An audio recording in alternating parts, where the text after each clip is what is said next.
Remember the Brady Bunch? Back before our money was broken, you could have one parent working while supporting a family with 6 kids and a live-in maid. Oh yeah, and a dog, Tiger.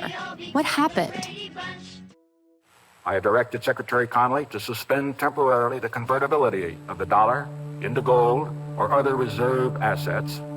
So President Nixon in August 15, 1971, took the dollar off the gold standard so we could print more money, so we could steal your wealth. And the reason that he decoupled gold from currency was to pay for the Vietnam War.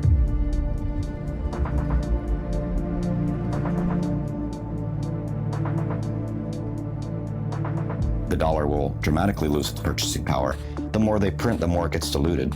And with Bitcoin, you just can't do that. And so people who understand the concept of money supply being the driver of inflation, then they'll understand why Bitcoin is superior.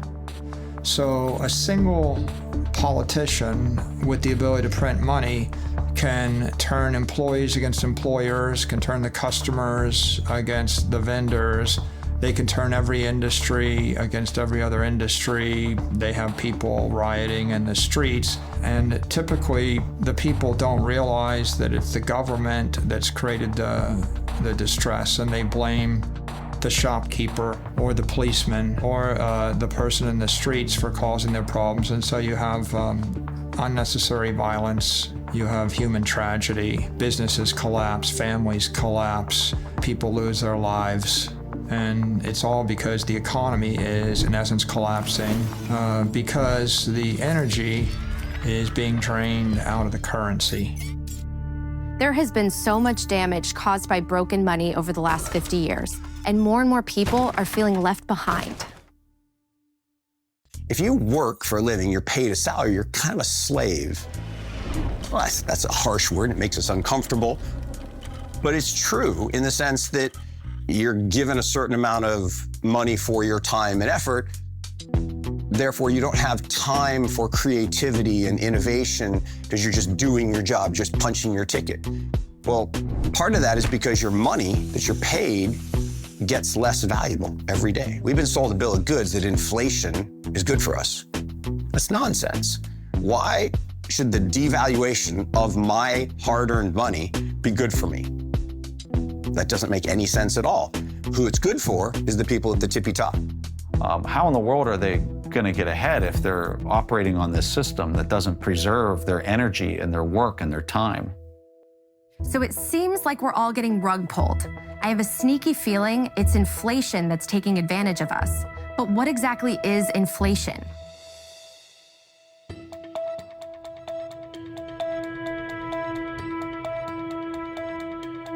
There are two kinds of inflation. There's inflation due to unfortunate acts of God, force majeure. So if the monetary system is being run perfectly, and if there's a tornado or a hurricane, and there's a temporary shortage of goods and services, then prices will go up. And so that is physical inflation. But there's another form of inflation, which is monetary inflation, and this is much more common. And this is generally the source of 98% of inflation in the world, the vast majority of it.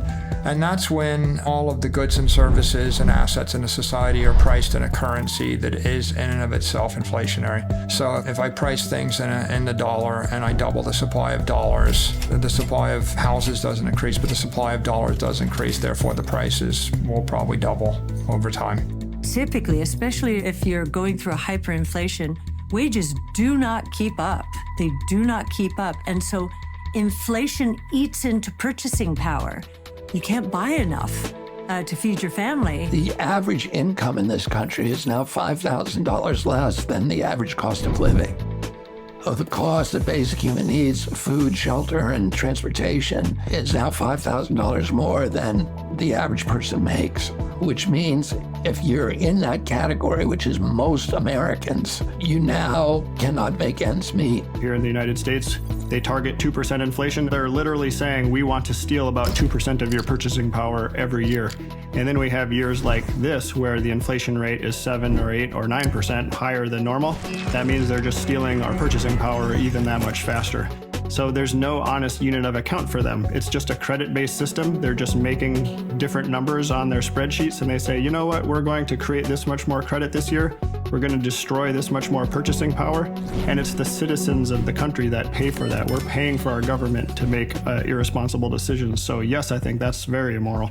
At this point, it's getting very difficult for people to catch up. We're seeing more people working multiple jobs just to make ends meet. We see more dual income households. There's less households where you just have one person that works and one person that stays home and runs the household and the family. Now everybody's working. So let me get this straight. We take our God-given talents and work really hard, and our money buys us less and less every year? I don't like the sound of that. So how does government create money? We print it digitally. So we as a central bank, we have the ability to create money digitally. We also print actual currency, and we distribute that through the Federal Reserve banks.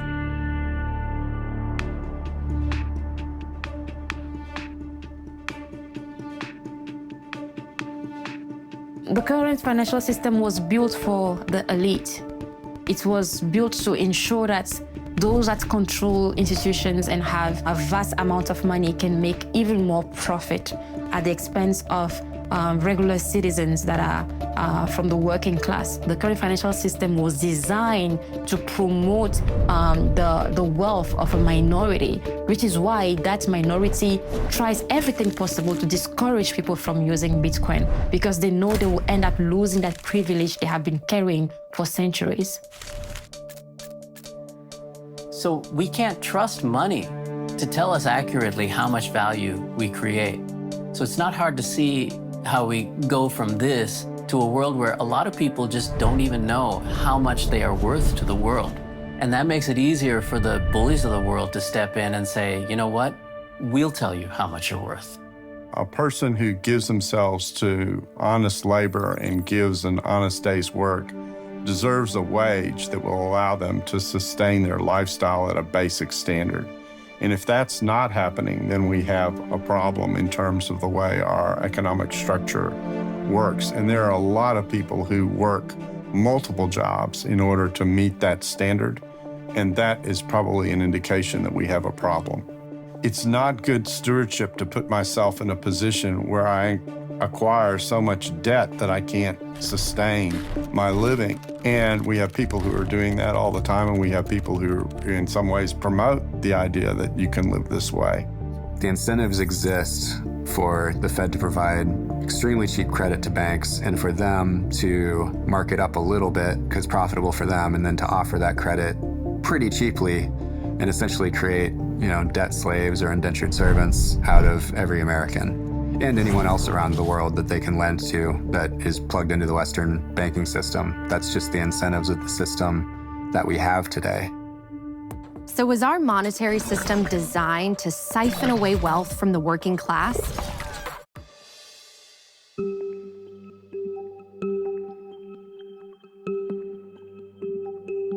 If we go back to medieval times and perhaps a bit earlier, we can see how money emerged. What happened is that every local sovereign nation-state or city-state tended to issue its own currency. And two things impacted the reliability, the durability, and the effectiveness of that currency. One was whether the issuer of the currency, whether it was a nobleman or a king, or whether it was a constituted government, whether they could, to use the phrase from Isaiah, to resist the temptation to dilute the currency. And it is a huge temptation. There's no question about it. I like to use a silver dollar as an example. So when this dollar was created, right, it was worth $1. As a matter of fact, for a while, you could take a U.S. silver dollar note and exchange it for $1, right? So this used to be $1. Today, I just checked, and it takes $38, paper dollars, Federal Reserve note dollars, to buy $1 of silver. That gives you an idea of the destruction of the purchasing power. And it's why we're seeing today in the post-lockdown world all the central banks around the world printed tons and tons of money. And that just doesn't make any sense. And so people say, well, why are housing prices going crazy? And why are food prices going crazy? Well, it's inflation. It's actually not really inflation. Inflation is when there's excess demand for limited supply, so the price rises. This is currency devaluation. So weights and measures were the way in which you'd say, if I got a pound of something, I'll give you a pound of this, or the equivalent. And there's a real warning in the scriptures, Deuteronomy, Leviticus, especially in the Mosaic Law, and then later in the book of Isaiah, the book of Proverbs, that talk about things like, and they use a lot of metaphors, like diluting the wine with water. I mean, how is that for an image of inflationary policy, where you inflate the amount of money in the economy because you have control of the printing presses? Unfortunately, as governments abandon all morality with respect to preserving the value of the currency for which they exercise control and responsibility, it's increasingly impossible to count on that kind of stability. And in that light, we think in terms of whether Bitcoin is an investment vehicle or whether it is an exchange vehicle, or maybe we have to look at it as both.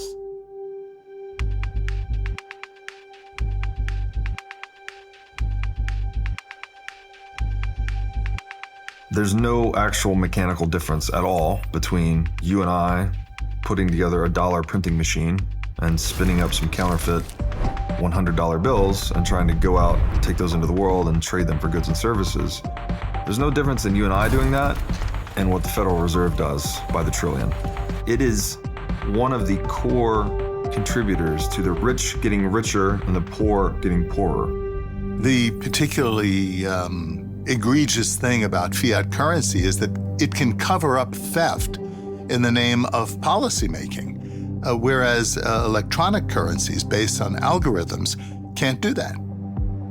If you think of the average citizen, it is very hard to plan your life. If I don't know what the central bank is going to do next month, let alone a year from now, 5 years, or 10 years from now. I use the example of baby boomers, right? Baby boomers, when we were young, we thought $500,000 would be a perfectly good amount of money to retire on. And now, suddenly, it looks like $500,000 is nowhere near what you really should have to retire on. Well, the reason for that is the systematic destruction of the purchasing power of those dollars. So that makes all baby boomers and all citizens more dependent on government. And that's very good for government.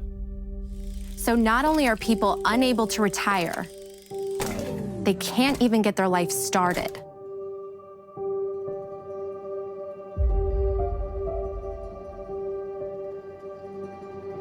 God's will is for us to be fruitful and to multiply. And one decision or one factor that impact many people's decision to have children is their finances. And the state of our economy has really devastated, particularly young people's savings. And I have a ton of friends who have decided not to have children or not to have more children because they feel like they can't afford it. So I do think inflation can impact some people's decision on if they want to have children or not. And I think that's a really sad thing. I have experienced this in my life. I have put off having a family. I've wondered if I'll ever be able to afford a home. More and more people in my generation are living at home with their parents and drowning in student loan debt. Millennials like me are losing hope that the future is one they'll be able to afford. For the first time, we have a generation that is worse off than the ones who came before. None of it feels fair because it isn't. The system is rigged against us. We live in a system where we are forced to use a certain currency. In our case, let's say the US dollar. We didn't choose to use the US dollar. We didn't have a vote about whether we were going to use the US dollar. We're forced to use the US dollar.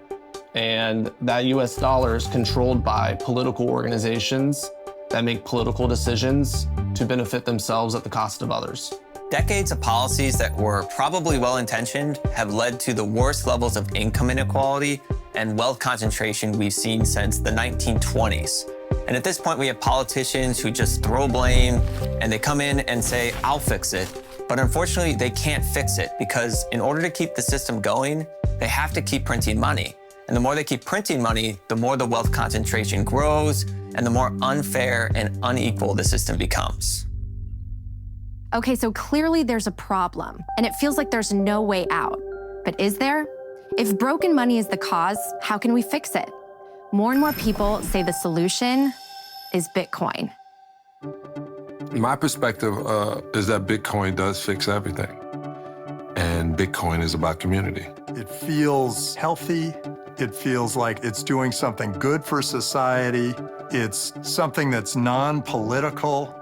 It is not tied to any one group or another. It's not tied to the Republicans. It's not tied to the Democrats. It's not tied to the Libertarians. It's open for everyone, and it's free for everyone. Anyone can be a part of the Bitcoin economy. It's like a good church. A good church says, anyone, come on in. Come be a part of our community. Be a part of our family. Bitcoin is that. So we can only trust systems that cannot be discriminatory. And Bitcoin is powerful in a way that is money that does not discriminate based on race, based on gender, ethnicity, or even geographic location. A person holding Bitcoin in Togo today will have the same value as a person holding the same quantity of Bitcoin in the United States. I'm not techie. I'm really horrible with technology. But once I understood what blockchain was, blockchain's integrity. Bitcoin is based upon integrity. That's why I call it people's money. The government cannot make it. Bitcoin is not this centralized control of the economy. Bitcoin is built by the people, for the people. If you consider how many steps it takes for a merchant to sell a good to a consumer in the traditional world today, it takes 9 steps. And what the Bitcoin network does is take 7 of those steps away. It's peer-to-peer. Those steps, by the way, are dominated by toll takers. They're taking fees. And so up to 3%, sometimes more, of the transaction, which actually can be saved by both the merchant and the consumer. One of my favorite aspects of Bitcoin is the limited supply of 21 million.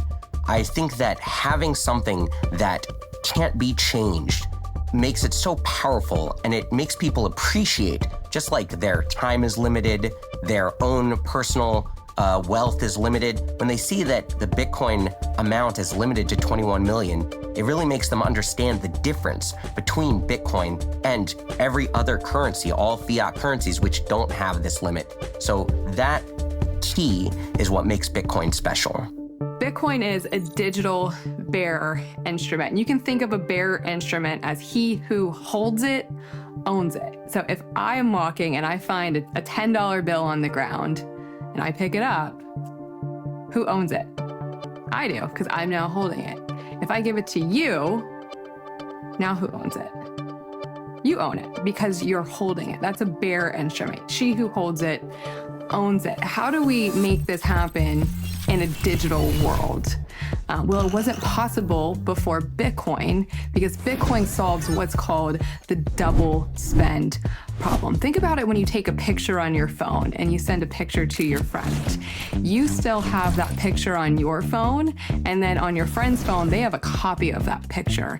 If I want to send money to my friend peer-to-peer in a digital way, it's really important that when I send it, it leaves my device and it's only on their device. Otherwise, you have what's called a double spend, and that's where you can double spend the same piece of currency over and over again. That doesn't work for money. So Bitcoin solved that decades-old computer science dilemma called the double spend problem. And that allows for the peer-to-peer transfer of money in a digital form for the first time ever. What Bitcoin does is it gives you back that ability to be your own bank, to custody your own funds, to spend money, but the way we do with dollar bills now, but in a digital, virtual way. That's really powerful. So to recap, there are only 21 million Bitcoin, and the network gives you total control over your money. And now some of the most successful entrepreneurs are into Bitcoin. If you look at what gold is, let's start there. Nobody carries around a gold bar, but some people just feel more comfortable holding gold than they do cash. But the reality is nobody actually owns gold, right? They don't physically own it. Some people have coins, but that's, an exception. And so gold itself is actually just a digital transaction that's stored on a ledger somewhere. It just happens to be on a fiat ledger where it's a traditional database held wherever you're buying the gold, at a bank, an investment bank, whatever it may be. There are a lot of vertically integrated organizations that control your access and the distribution and your ability to use traditional gold ownership. Bitcoin is very similar in a lot of respects, only the ownership of that is stored in a wallet, which, if you have your own wallet, is stored on the Bitcoin blockchain. For example, dollars aren't a great store of value because we have to trust that the government won't print more. With gold, no one controls the production of gold. So we know that its issuance is not controlled by any one party, and it requires work. Gold is a proof of work sort of asset where you have to dig it out of the ground. And Bitcoin has some of these same characteristics. Bitcoin as a store of value, it's great because you can carry it in your own wallet. You can cold carry it, which is a huge advantage. You can be anywhere in the world and there's an ability to transfer it or use it. That's a huge advantage. You can transfer it to others or buy it from others in seconds. That's a huge advantage. And you can transfer it as a method of payment in a lot of respects, and that's a huge advantage. Those advantages are legit and offer people a good reason to use it. And, if you're a speculator or you're using it purely as a store of value, it's easy to trade, store, buy, and sell. The reason Bitcoin is better than gold is that it's more transferable than gold. If you try to move $1 billion worth of gold, you need like an army to move that, and it's very expensive. If you need to move $1 billion worth of Bitcoin, you could hit a couple keys, hit send, in 10 minutes, it's transferred at the speed of light to anywhere in the world. So it's more portable than gold. It's more divisible than gold. So you could divide Bitcoin by up to 8 decimal points. So the smallest unit is called a Satoshi. So it's more divisible. If you try to divide a bar of gold or a gold coin to go pay for Starbucks, you can't do it. So more divisible, more portable, and it's more verifiable than gold. It's hard to verify gold. Bitcoin is easy to verify. You just type the key into a blockchain explorer, you could verify that you're Bitcoin. So to get this straight, Bitcoin is a digital asset that moves through the internet without a third party like a bank or credit card company approving the transaction. All right, let's go a little deeper. You've probably heard of the word blockchain. So what is a blockchain?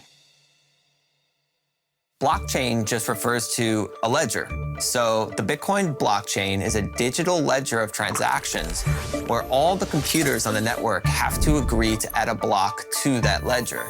So it's a chain, essentially, of blocks that each contain a list of transactions on the Bitcoin network, and the whole community, essentially the whole network, verifies that those transactions are accurate. The idea of a digital ledger will make more sense if we get a clearer picture of how ledgers work. The ledger is nothing new.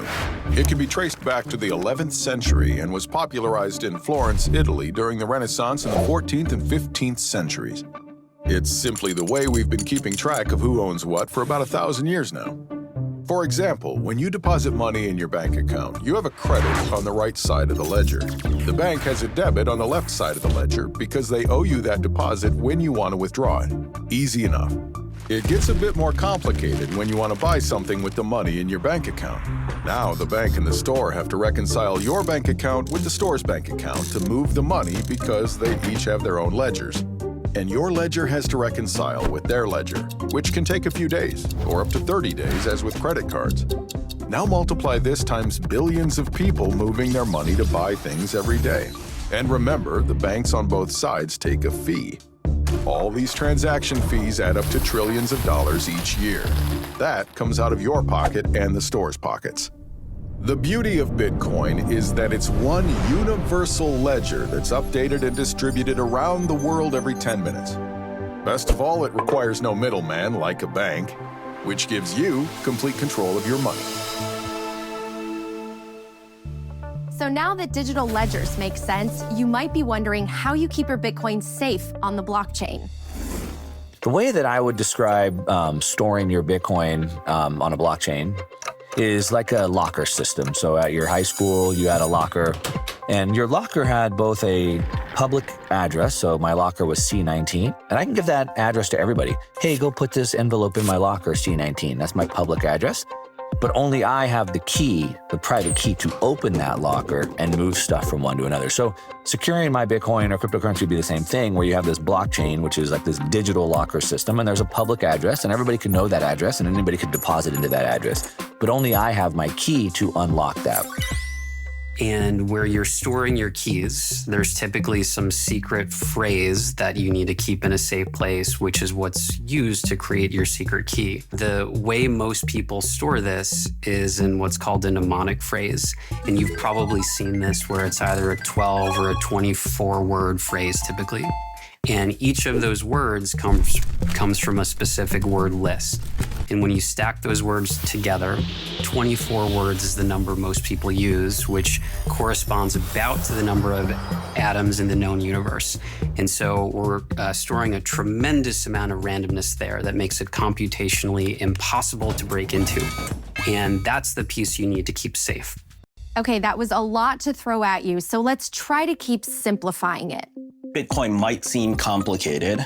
At the same time, I'd argue it's way less complicated, actually, if you look underneath the hood to figure out how banks settle transactions. But most of the people don't care, right? In traditional finance, you hit the button, it goes somewhere, and it just ends up in my wallet, and nobody asks how it got ultimately from point A to point B. Bitcoin is new, and I get that people have more questions ultimately about it, but over time, I feel like the trust in kind of the Bitcoin blockchain, as well as the longevity of the technology and how, the software has been up and running for so many years, people will stop asking the question. It'll become very normal. To sum this up, let's just hear a simple definition of Bitcoin.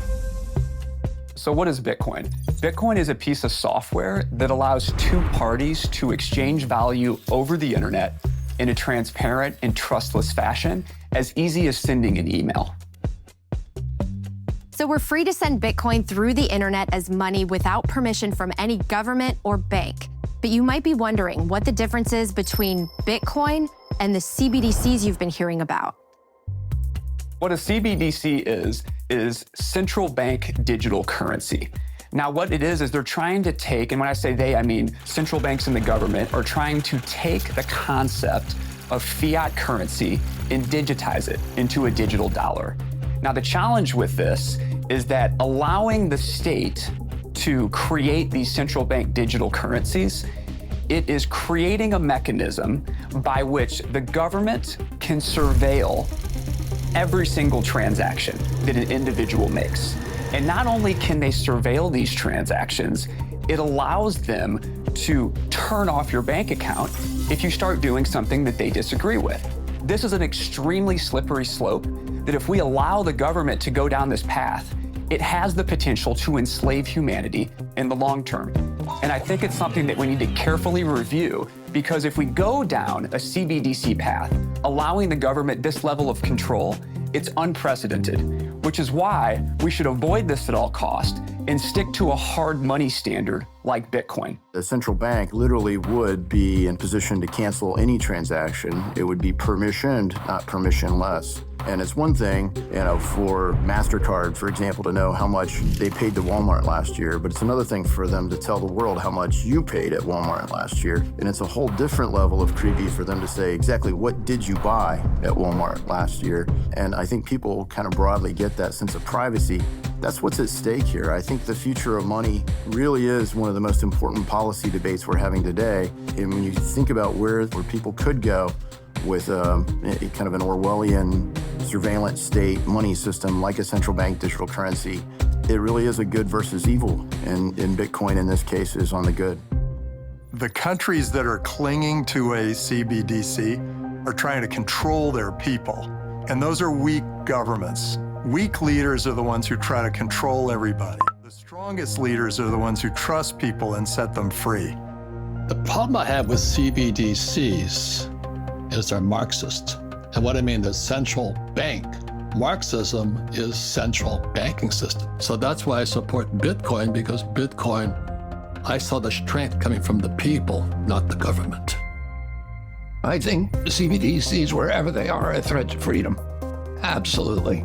You're seeing CBDCs in China right now where the populace are trying to go into a store and they're scanning a QR code and they're seeing in their wallet that it's an invalid purchase because maybe they're from a region that's 100 miles away, or they're going to a pharmacy and they don't want that person to have access to that type of drug or medical treatment. With the CBDC comes the programmability and control of the government saying you're allowed to do this or you're not allowed to do that. And we've already seen it rolled out in China, and it looks a little scary. So when you're doing that compare and contrast between a CBDC and Bitcoin, it's all about who's controlling the actual ledger. One's actually decentralized, the other one is not. It's completely controlled by the government. Now that you know the difference between Bitcoin and a CBDC, let's play a little game. Hey everyone, time for one of my favorite games, CBDC versus Bitcoin. Here's how we play. I'll read you a headline from our not-so-distant future, and you have to decide, am I describing a CBDC or Bitcoin? Are you ready? Okay, first one. After criticizing President Macron on social media, French pilot's digital wallet is frozen. Come on, this one's a no-brainer. CBDC or Bitcoin? That's right, CBDC. Next. British electrician protests being denied a pint of lager at local pub for exceeding his alcohol limit for the week. Which is it? CBDC, Bitcoin? Well, of course it's a CBDC. All right, last one. Are you ready? Can I get a drum roll, please? After Chinese invasion, Taiwanese citizens escape with their savings in their head. Border guards are unable to confiscate their wealth. You tell me, CBDC or Bitcoin? That's right, Bitcoin for the win. Thanks for joining us today, folks. Natalie, back to you. Hopefully by now you're feeling more assured. So let's get back to the idea that Bitcoin fixes everything and look at exactly what it can fix. I think that there's a moral case to be made for Bitcoin in that it is for the end consumer, for the citizen. It is the stable form that cannot be stolen or corrupted or manipulated or inflated. And so for an individual, that is a great thing. It doesn't necessarily benefit certain governments who want the ability to wipe out with the stroke of a pen or the muzzle of a gun the bank accounts of its citizens. So politicians promise you that they will make your houses more valuable, that you can use them as ATM and extract value from them, that you'd have cheap borrowing and cheap leased cars and cheap mobile phones, and you'll just be wasteful and keep consuming, borrowing, spending, consuming. This is not sustainable. It's not sustainable for human harmony. It's not sustainable for the planet. It leads to a joyless market society that measures GDP and exchange value over experiential value. And experiential value is much more valuable to human beings. We don't measure our literacy rates, our suicide rates, our divorce rates, our happiness, our pollution within the GDP metric. We only measure exchange value. So as long as politicians keep saying, oh, GDP is going up, therefore we're all doing great, that's a massive problem for human society, and it's not sustainable for our planet. So I think it's extremely important that we consider a sound form of money as a fundamental change for our financial and monetary system, because that'll put us back on an even keel. So how does all this get us back to the Brady Bunch days? You know, where a family can actually live off one income and have a balanced life? Bitcoin could make life affordable again and allow us to plan for our future. If money actually held its value, imagine the freedom we would have. I think store of value is a really interesting concept that ultimately people are trying to figure out, where can I put my economic value that I've gotten in exchange for the work that I've done? And I don't just want it to not go away. Maybe actually it should increase in value over time. And I think something like Bitcoin continues to perform over the last 15 years as the best store of value on the planet. People view Fed monetary easing as printing money.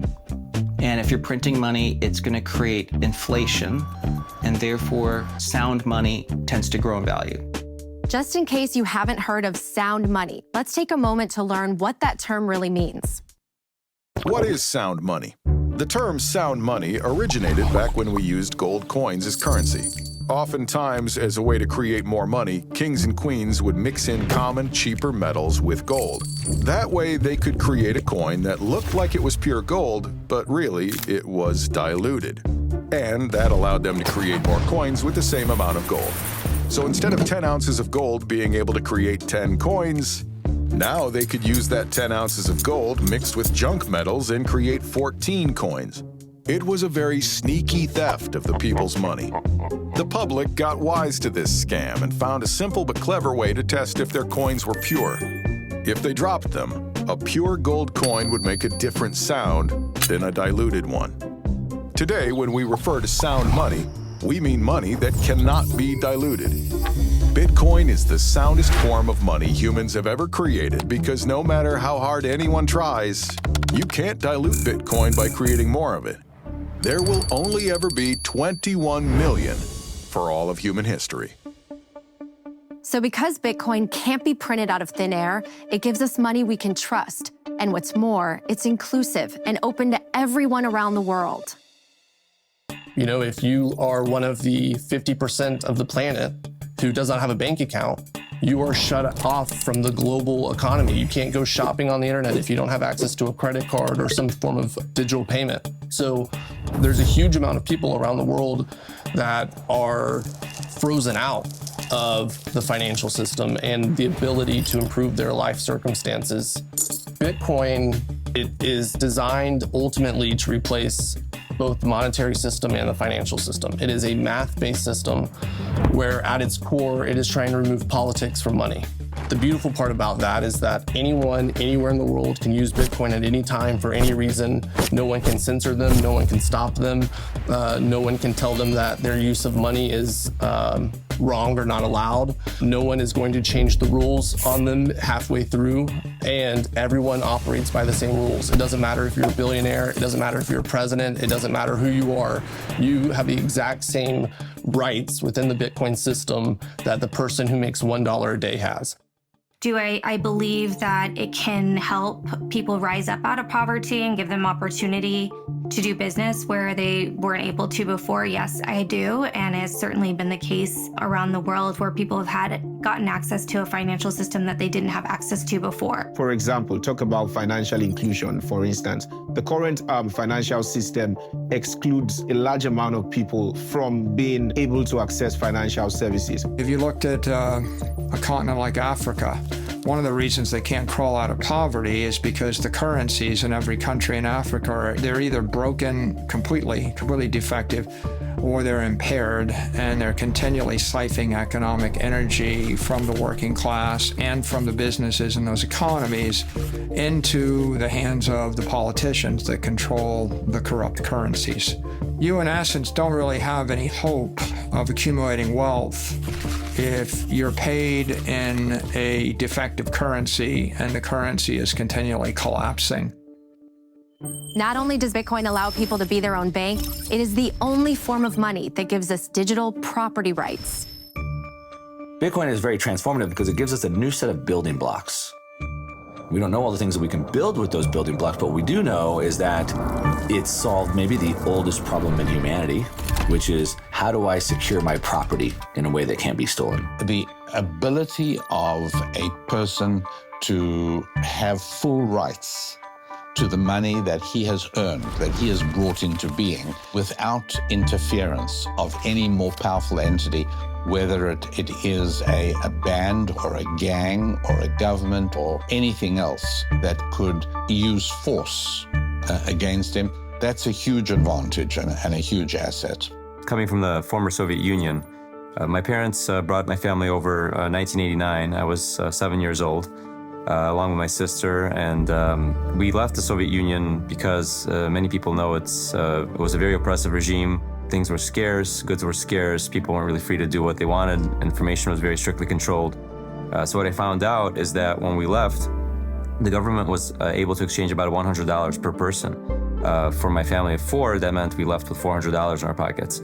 And that's all we could take with us. Otherwise, our option was to exchange these Soviet rubles on the street, which basically had no value. Had we had Bitcoin back in the Soviet Union in 1989, we could have actually taken our hard work and everything that we had done with us, that value that we earned. If you show up at the airport with all of your money in any other nation state, they either arrest you, they send you home, or more likely, they take your money and send you home, right? Try to walk through an airport in most countries with $1 million of gold in your backpack and see how far you get. You can't even walk through with more than 10,000 of anything. Governments have captured the capital of their citizens, and if they can force you to use the currency while they've got the capital captured, they can simply seize as much of your capital as they wish by debasing the currency more aggressively. Bitcoin reverses that balance of power because now for the first time, you could actually store your capital in a hardware wallet or in a set of private keys. And you don't have to move it physically through the airport or on a ship. You can actually move it through cyberspace with 12 words. You can send all the digital capital in the country over a WhatsApp message.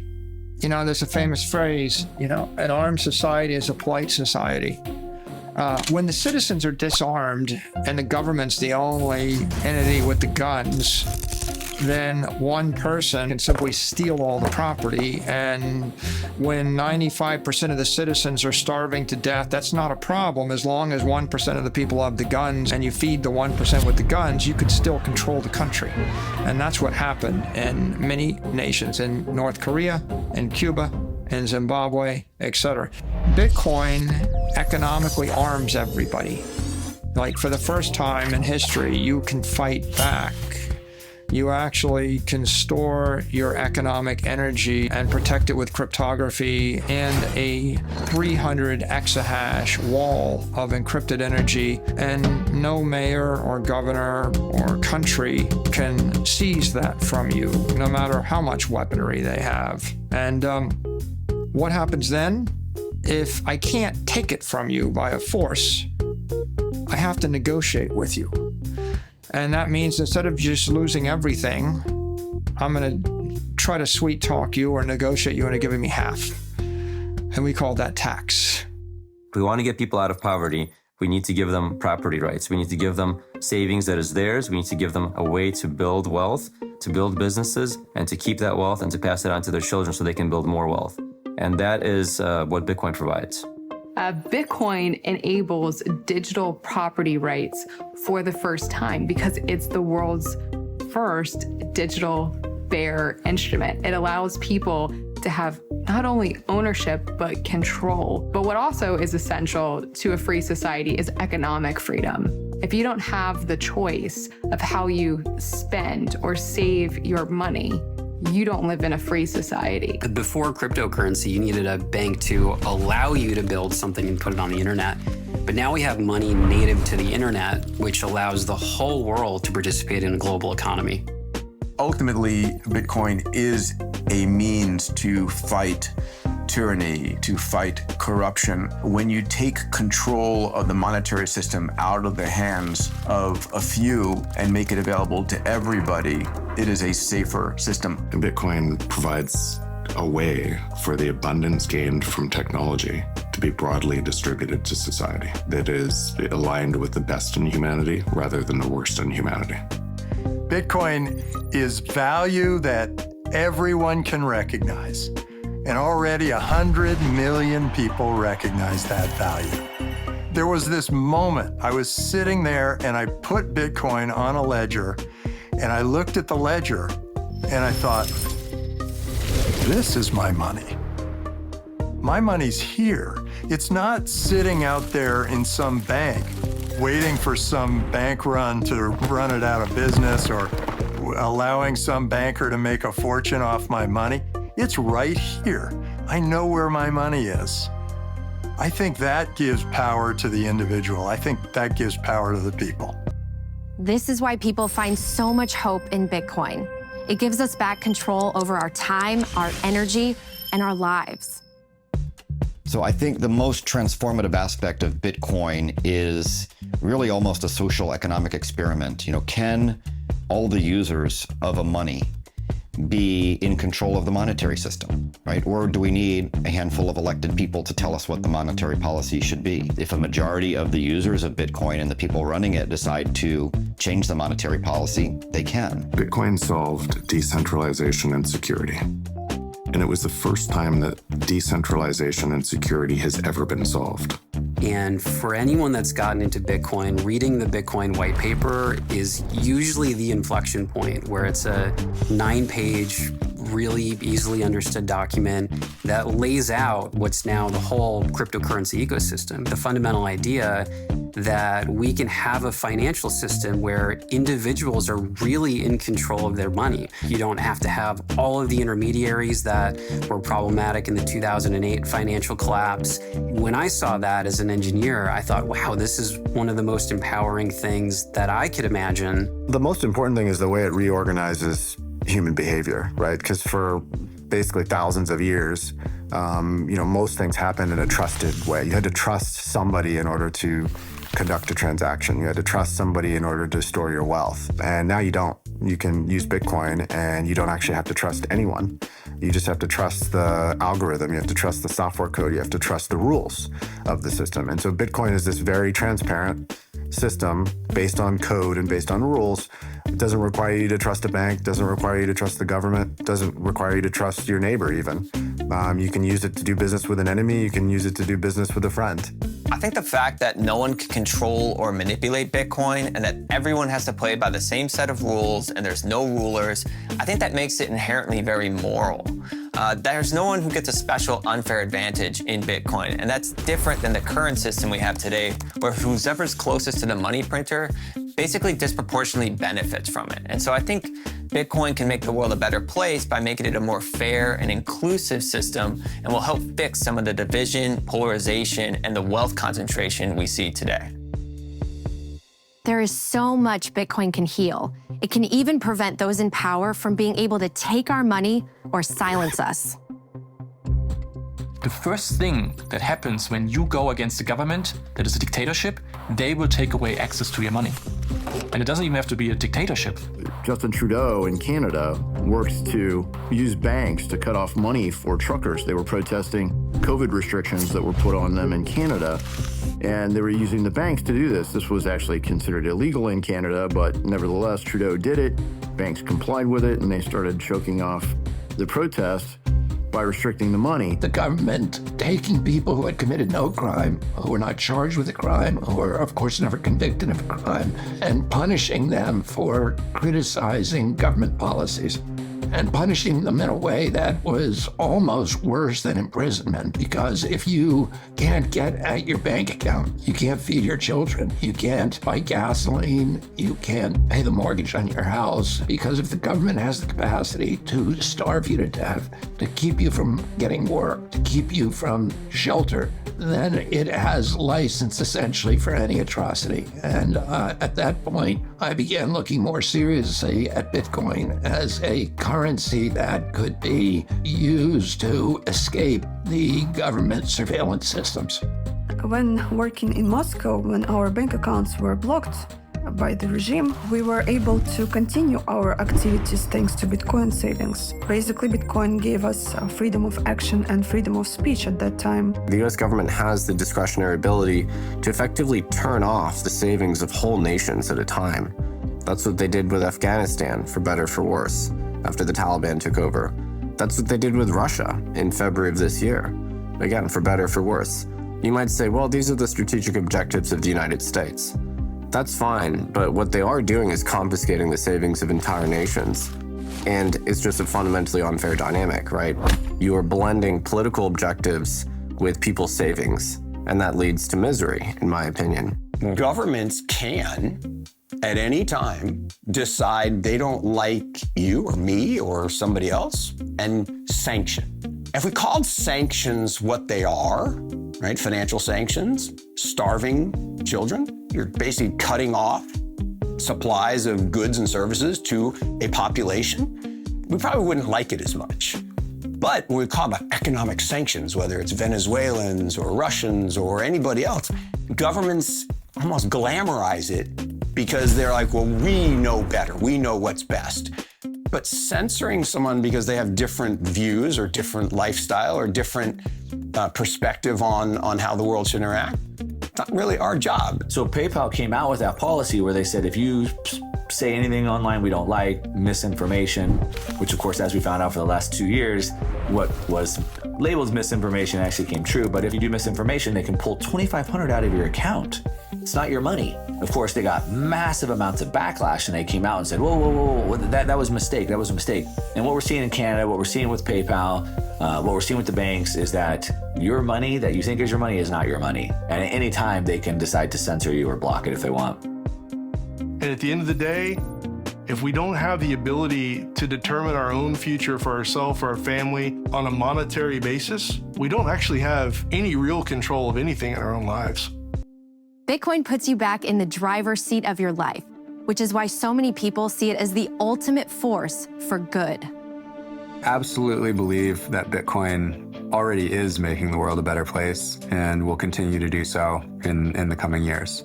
There's been plenty of examples of currency collapse just in the last 13 years since Bitcoin has existed.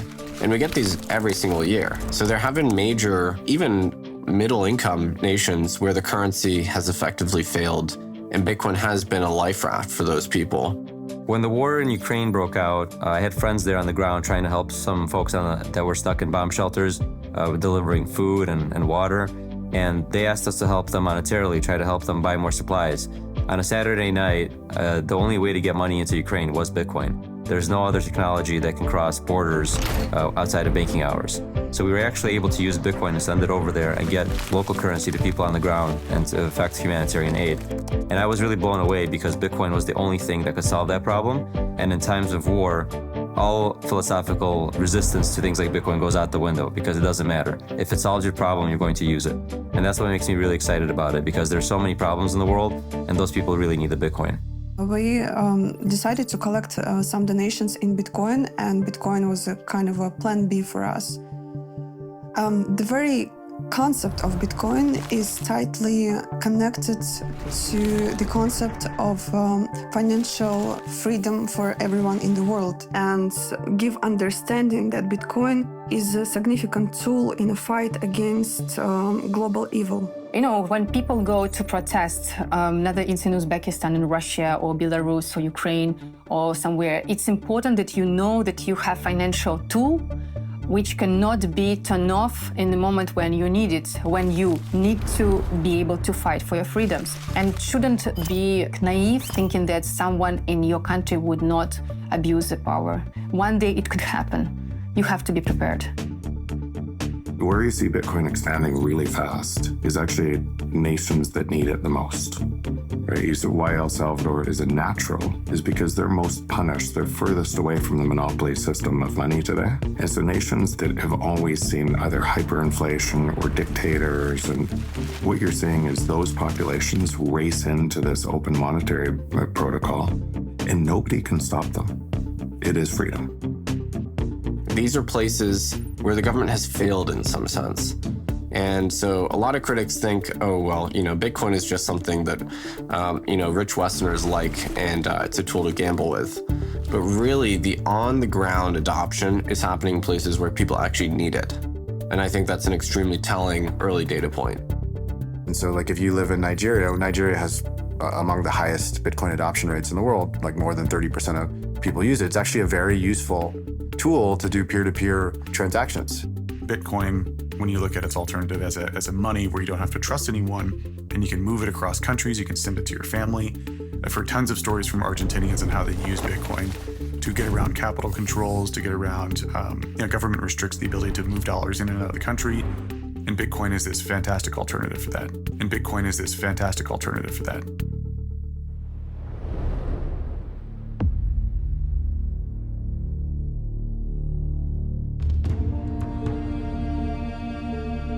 My country is ruled by the oldest military regime in Africa, same government in power for 57 years.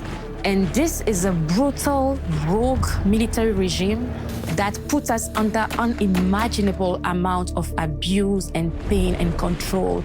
Activists and dissidents arrested, killed, their bodies dumped in the sea. Countless of activists are jailed and have been in prison for years with no trial. Many others have disappeared, their families have never seen their body, and thousands others have fled the country, living in exile like myself. I see Bitcoin as a tool of political, social, and economic liberation. The reason why is because the ideology behind Bitcoin in itself is geared toward giving monetary agency back to people, to citizens, no longer having people depend on banks and governments to control their money and determine its worth. We are also in a situation where, as citizens of our nation, our money is worth absolutely nothing outside of our borders. So when I see Bitcoin, I see it as a tool that can allow us to put an end to this continuous colonial system that has maintained our countries and our people in bondage. The goal of my activism is to eventually get to a point where my people can live freely and in dignity. And that cannot be attained without financial freedom.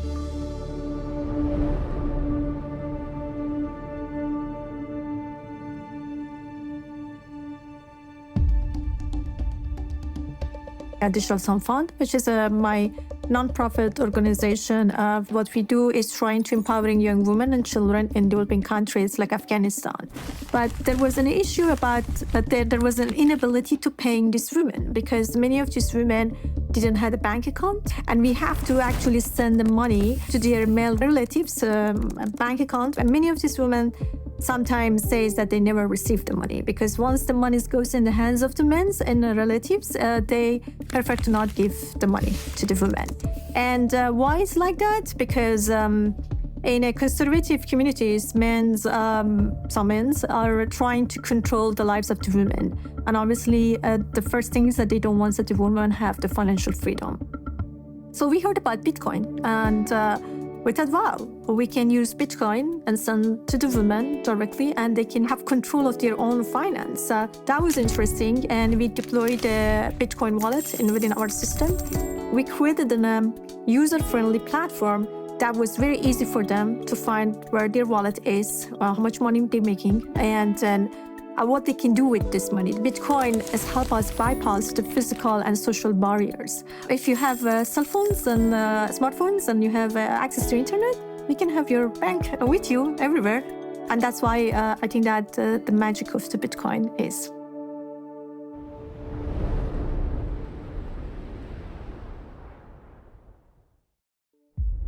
The Jews of Spain before that, Jews of Arab countries in the late 40s and early 50s.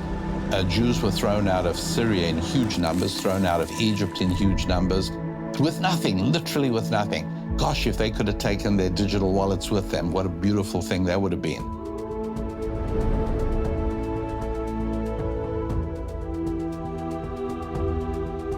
I think Bitcoin is as much an ideology as it is a technology, but because it's an ethical ideology, there are many people that feel very spiritual about it and others that view it as a religion.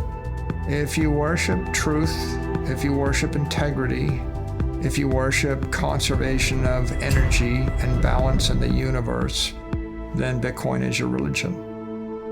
Bitcoin is ethical, but it's also peaceful. It's not a currency that worships violence.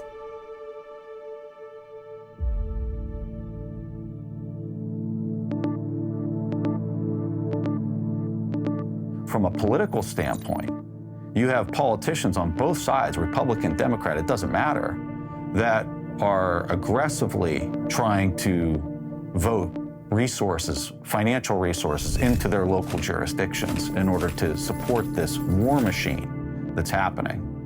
And that's the game of fiat currency where nobody is pegged in operating off the same rules and the same rule set, which is supplied by Bitcoin. It supplies this global rule set that nobody can manipulate, cheat, or take advantage of over the expense of other players in the global game. And that's why Bitcoin's so different. And that's why Bitcoin solves this massive problem that has been wrought throughout history between humanity and violence.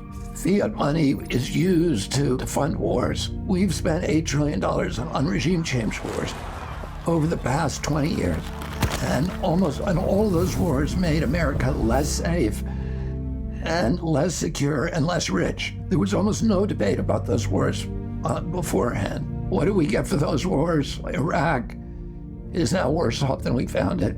We killed more Iraqis than Saddam Hussein. We killed between 670,000 and 1 million Iraqis. Iraq is now instead of a nation, it's an incoherent battle between Shia and Sunni death squads. We created ISIS in the spillover war into Syria, and we drove 2 million refugees into Europe, and we destabilized every democracy in Europe. That process ended up with Brexit, with breaking up the European Union. The riots that we're now seeing in France are a direct result of that surge of immigration that was driven by our wars. So the taxpayer would never agree to fund those wars in advance. And the government doesn't want it, politicians don't want to go to the taxpayer and ask that permission. Oh, it's much easier for them to just declare the wars and then finance them by printing more money. But ultimately, the people who pay for that money are the middle class, and they pay through the mechanism of inflation. So when the governments print money, it has the ability to fund the military-industrial complex and create tremendous reckless spending. So when you look at wars throughout history, that's a very, very profitable thing. And central banks can print money to fund both sides of the war. As a person who was flying attack helicopters in combat, there was almost every single flight I went on, somebody that was being shot at, injured, killed. Providing that support for people on the ground was an extremely humbling experience to just see how destructive human beings can be towards each other. When you go far enough upstream as to what's driving this behavior, why is this even happening? I personally arrived that it's the money that's causing this to happen. And there's probably nothing more important for me in my life than trying to make sure people can understand that there's a better way to conduct exchange. And there's a better way to get along with each other than to have a trusted ledger that nobody can manipulate or change. We need to make war and fear less profitable. That's the real layer 2 solution that we need on top of Bitcoin. It's us, not code on a blockchain, but a human society that makes nonviolence and kindness more profitable than exploitation and greed.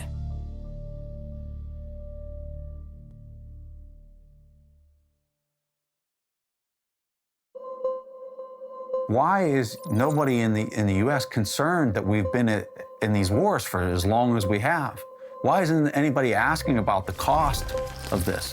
Just not even human life, but like the financial cost. And the reason why is because it was always paid through debasement. They didn't know they were paying for it because the bill was pushed way out into the future through the depreciation of the currency itself. And so it just didn't seem like there was a cost. And so it's not just the US that pays for their armed conflicts this way, it's every fiat-based nation state that pays for their armed conflict this way. If you move to a Bitcoin standard, all of a sudden, you can't debase the cost of conflict away. And Bitcoin, conversely, is the currency of peace. If you actually have to go to a population and ask permission to wage war, in most cases, they're not going to give you that permission.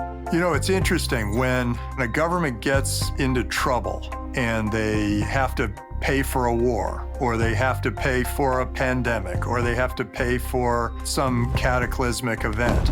They tend to print money. And because you're going to have these governments printing all this money, then the money is worth less. Well, what if it were all Bitcoin? Not only would that government not have the ability to print the money for the war, you might not even have the war. So many people see a world where Bitcoin reduces war, makes it unaffordable, and incentivizes us all to love and serve one another.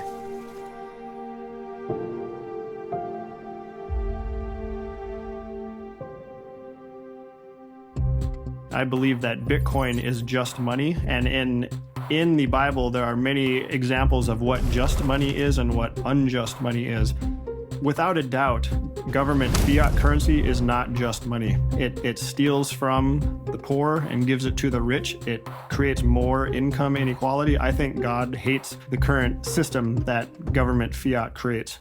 That elite group of people makes decisions based on their own portfolios, based on their own set of priorities or those of their friends and colleagues who mean a lot to them.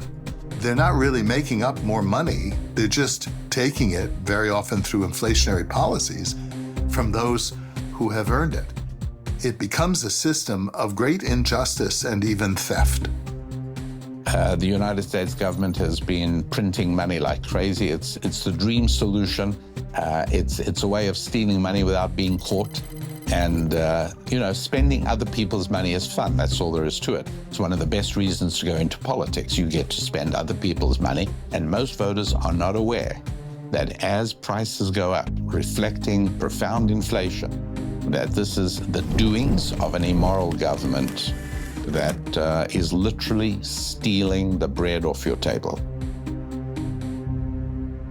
So inflation is theft. It steals from us right under our noses. And sadly, the way people keep up with inflation is to max out their credit cards and take on more and more debt, which only creates bigger problems.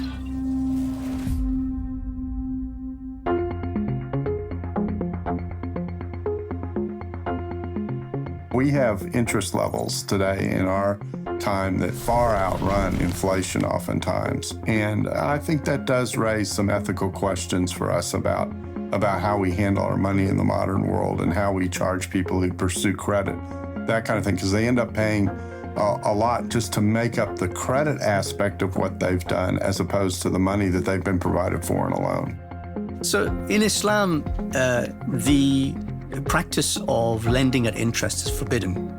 And specifically, the word that is used is riba. Riba literally means surplus or excess. And it means any excess on money. So any form of money creation is forbidden. Riba is interest, it's usury, it's money creation. So when we talk about sound money in Islam, we're really talking about a form of money that cannot be created from nothing and therefore requires proof of work. Now, one of the problems with fiat money is that it doesn't require proof of work. Well, that's interesting. Let's see what other religions have to say about Bitcoin and its ethics. Many people question, what is the role of technology in Judaism? This is a tradition and a law which goes back thousands of years, so what could it possibly have to say about these modern inventions and technologies? The fact is that everything that God creates in this world is all for the purpose of making the world a better place and serving Him better. So all of these technologies, whether it's phone, internet, video, all of these things, Bitcoin can be used and should be used for the better service of God. India was this fabulously wealthy industrial power and a spiritual innovator at the same time. And it's largely because its economics had somewhere in its foundation the idea that the ultimate goal is the pursuit of moksha, this true freedom. And we can get back to that. So if Bitcoin helps us to get back to a new kind of capitalism that fosters both material well-being and spiritual freedom, it'll be great. But that kind of new capitalism won't really be that new. It's more like a return to our old habits. So it sounds like Bitcoin can bring out the best in us. Let's explore these religious teachings more deeply.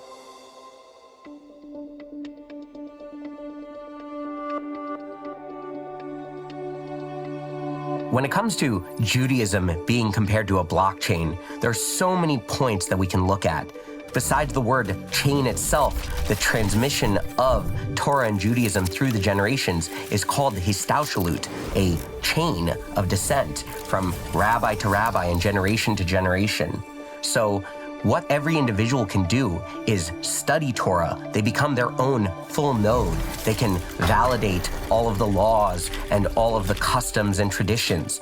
And then as new situations arise, rabbis have to deal with how does the Torah have a perspective on these new technologies, on these new questions? That's where proof of work comes in. The rabbis are the most educated and experienced in analyzing and studying the Torah. So they prove their work through their study and through their writings, which can then be verified by every member of the tribe. All they have to do is look into the Torah and validate that what the rabbis are saying fits in with the Torah values and Torah teachings. Particularly as a Jewish person who the Jewish people have been dispersed across the entire world and have had to move from country to country, I can appreciate a money that you can take with you and own and use for your purposes without it being interfered by third parties. Bitcoin is just another step in the technological development of how we can serve God better.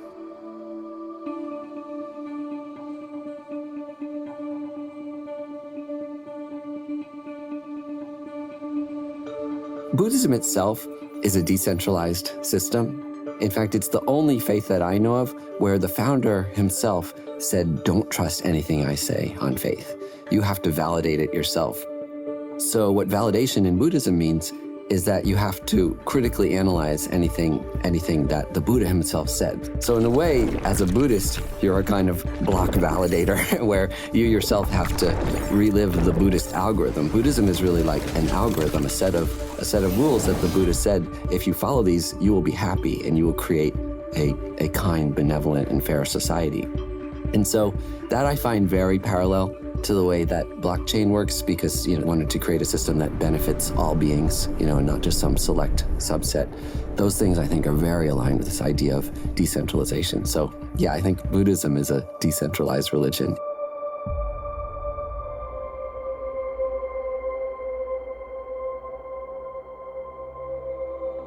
If you have centralized planning, that is, fewer people who are making the decisions about the economy as a whole, you have less information.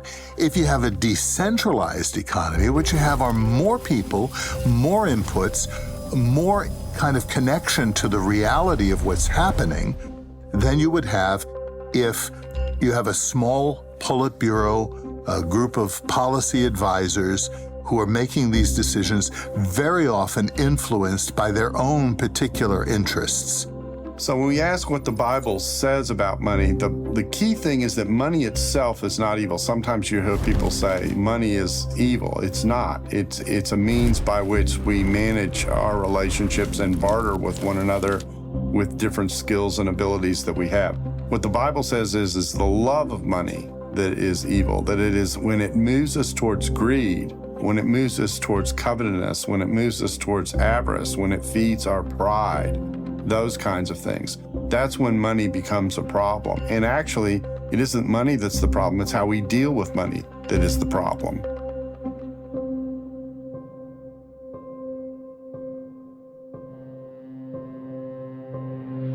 Now, in Vedic economics in ancient times, the ruler, who was often elected, by the way, even 2,000, 3,000 years ago, was judged on a concept called Yogakshema, which means an overall material and spiritual well-being of the citizens, particularly the weakest in society.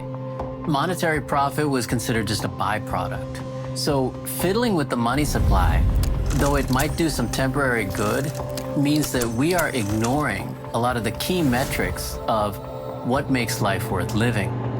One reason we print this money is to get people to go out and shop with it, or to take on debt at low interest rates so they can go out and shop with that. Now, I don't know of any religion or philosophy that says that the goal of human life is to consume to the point of debt. So in a real sense, we are incentivizing something that goes against our basic morality, and I'm not sure how long we can continue to do that. The truth is, what we really are is divine beings who have taken human form in a material world that we manifest together for a meaningful purpose, to be happy and free. That's the truth, and that's the foundation of Vedic economics. And Bitcoin has a chance to help us to see ourselves that way. There are sources of scripture in Islam, which are the Quran, which is believed to be the word of God, and the Hadith, which are the collection of the sayings and actions of Prophet Muhammad, peace be upon him. And there are two very famous hadiths, one regarding price fixing and the other regarding monopolies. The price fixing hadith goes something like the following. A group of people came to the Prophet and said to him, would you fix the prices of commodities in the marketplace? And he considered this and he said no, because he didn't want to cause an injustice against the people. He said that God is the one who fixes the price in the market. So this thing, I think, is very important because it tells us that a free market economy is one that is fundamentally a just economy. I think Bitcoin is the most Islamic form of money ever invented, and therefore, also the most Abrahamic form of money invented, because actually the three great monotheistic faiths share many characteristics in terms of justice and equality and fairness in dealing with one's fellow man. So I think that Bitcoin has those characteristics to be not just the most Islamic form of money, but the most Jewish and the most Christian form of money as well. And I think therefore it's a very, very powerful concept, and one which can completely overturn our understanding of the last 100 years of economic history. In a Bitcoin world, people would work together and be free and happy. If fixing our money could help us achieve that, imagine the kind of future we could build. I like to kind of think about how the story of Bitcoin is still being written. The chapter 1 started over a decade ago, and here we are, and we have no idea what kind of the final chapter of the book ultimately looks like.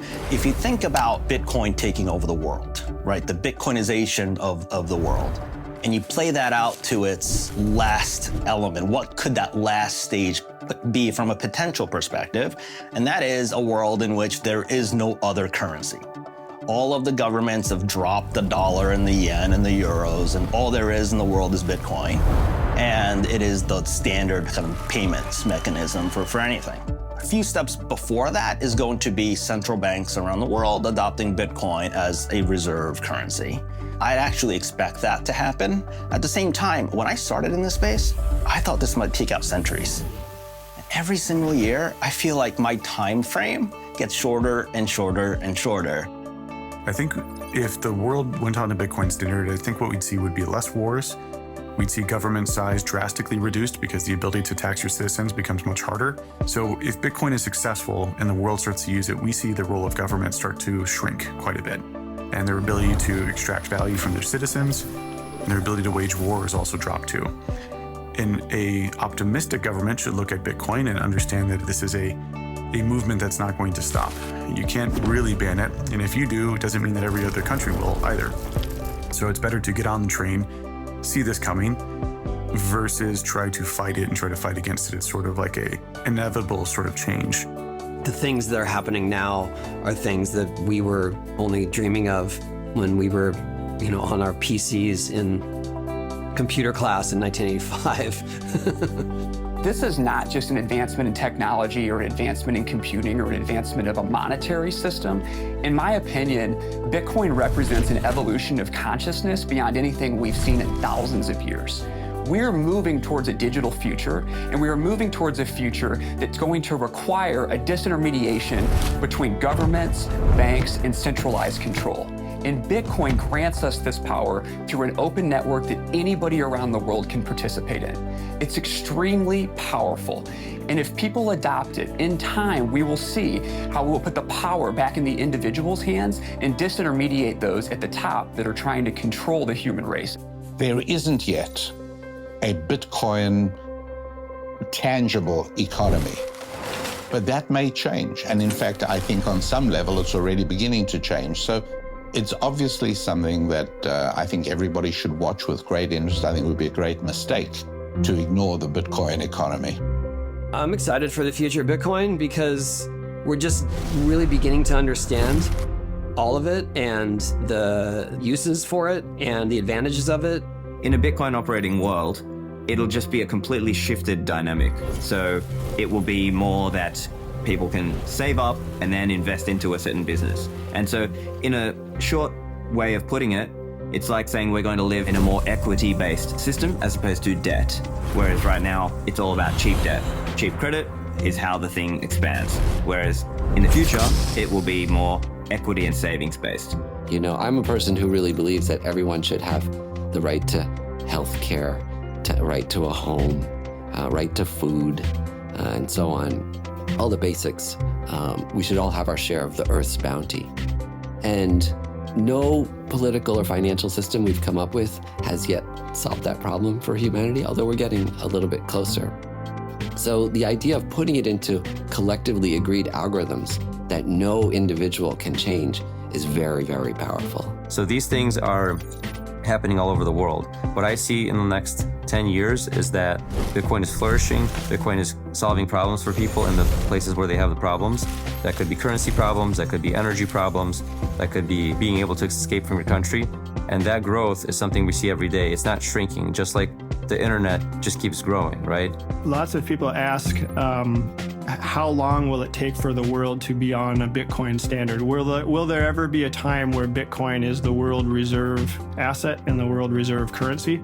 I think that that's inevitable. I do think that's coming at some point, but I think we're still kind of a long ways away from that. And so maybe 5-10 years from now, I think lots of the world's government fiat currencies are going to dissolve, and that purchasing power is going to be transferred into either the US dollar, possibly the Chinese yuan, and certainly Bitcoin.